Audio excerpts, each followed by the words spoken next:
1940 y en el año hasta el 70, Arica llegó a representar en el crecimiento de la población urbana versus el país un 7,13% respecto a un 2,87% que tenía el país. Ahí tenemos un buen dato de que Arica sí fue un lugar no solamente estratégico en su momento, sino que fue una región líder, una ciudad líder en su momento, que luego se fue apagando y que todos los que han vivido en Arica de toda la vida han entendido que a finales de los 50, ¿cierto?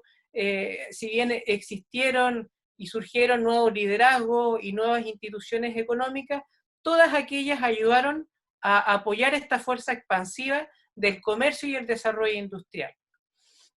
Ahí tenemos, por ejemplo, ejemplos importantes como la Junta de Adelanto de Arica, ¿cierto? Donde se hicieron diferentes inversiones importantes a partir de los impuestos que quedaban en la región, dado su carácter portuario, y eso obviamente ayudó a que toda esa inversión pública resultara de universidades, colegios, centros de salud.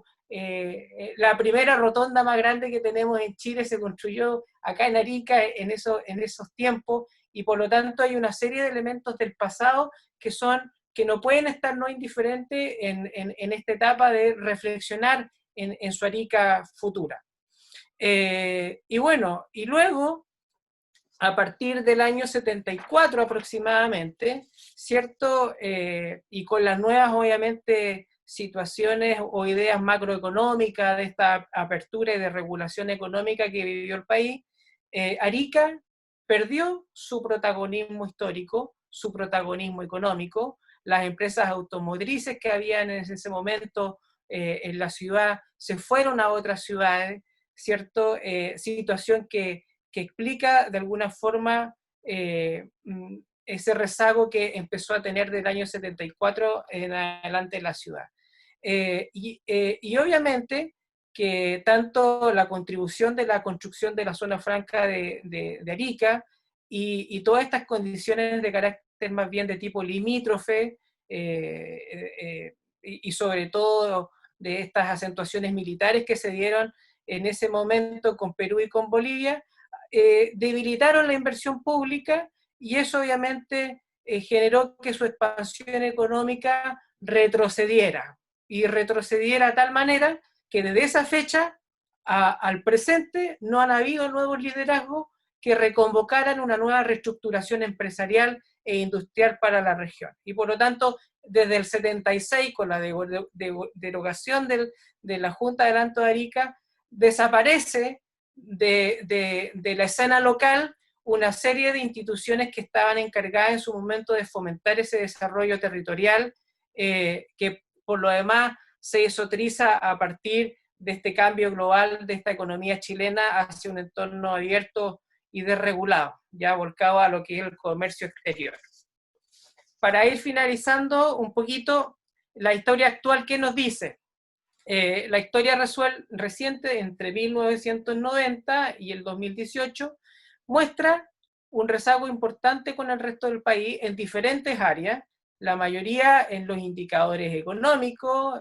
Somos una de las regiones que menos aporta al Producto Interno Bruto Nacional, no supera el 1%, y en general presentamos un desempeño inferior en la mayoría de los indicadores de investigación y más desarrollo e innovación y empleo. Y una radiografía actual de las empresas, bueno, dice que en la región tenemos, a partir de datos que obtuve en la mañana en el Servicio de Puestos Internos, que en la región existen 16.758 empresas, ¿ya?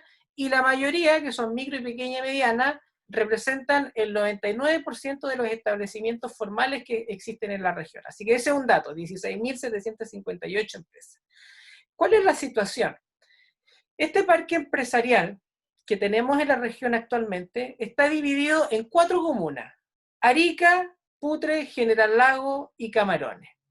Y obviamente, con esa fuerza que tuvo en su momento Arica, entre el año 53 y el 70, la mayoría de las personas se desplazaron desde sus diferentes lugares o estancias, desde el altiplano, la precordillera, y llegaron a trabajar a la ciudad de Arica. Por lo tanto, ¿qué ocurrió? Que todos estos emprendimientos, estos nuevos proyectos de negocio se concentraron en la ciudad capital, que es Arica, y por lo tanto se dejan de invertir en una serie de bienes públicos y de recursos de infraestructura habilitante en las comunas rurales, que hace muy poco eran las comunas más pobres del país. Ya hablamos de Putre, hablamos del caso de General Lago o Viviri, más conocido por algunos, y Camarones. Y por lo tanto este despoblamiento rural genera que existan una serie de desequilibrios territoriales vinculados a los procesos de migración interna y de políticas del Estado que también, obviamente, fortalecieron a la comuna de Arica durante las últimas 5 décadas.